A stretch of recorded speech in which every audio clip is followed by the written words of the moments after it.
onion, paprika, and a little jerk or oxtail seasoning. Then you put a little of the oxtail seasoning on the fish. That's it. And then you put this over it like that. This is it. This is all. It's over.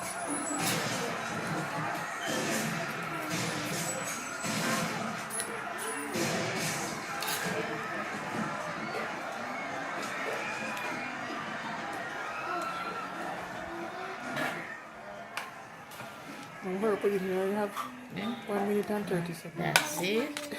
Okay. I'm just gonna do that part of it.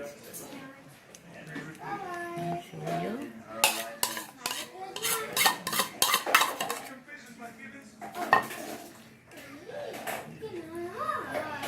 Here's the paprika. And that's it. Never pass. So I'll cover it. All covered. Then you sprinkle. I'm worried about sprinkles every single Sprinkle some paprika. And that's it. And that's it. And you flip it in the oven.